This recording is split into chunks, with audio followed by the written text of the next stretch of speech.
VP Chiwenga returns from India, attends Methodist Church 25th anniversary, the 31st of August 2025. Spread the Love, by a correspondent, Harare. Vice President retired General Dr. Constantino Chiwenga has returned to Zimbabwe after a strategic visit to India. He arrived quietly in the early hours of Sunday morning, accompanied by his wife, but the significance of his return has sparked wide political interest. Soon after his arrival, the Vice President and his wife attended the Methodist Church of Zimbabwe Harare East District's 25th anniversary celebrations, held under the theme, The Love of God. Posting on social media, Mrs. Chiwenga expressed gratitude to the church community for their hospitality and shared the day's scripture reading from Psalm 124, which reflects on divine protection and deliverance. If it had not been the Lord who was on our side, when men rose up against us, then they had swallowed us up quick. Blessed be the Lord, who hath not given us as a prey to their teeth.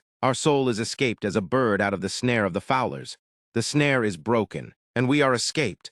Our help is in the name of the Lord who made heaven and earth. The Vice President's presence at the service was warmly acknowledged by the Methodist Church, which thanked the couple for being part of the celebrations. Chiwenga's return comes at a time of heightened political developments in the country, and analysts note that his re-engagement with both faith and community groups may signal a deliberate effort to consolidate his influence ahead of crucial national events.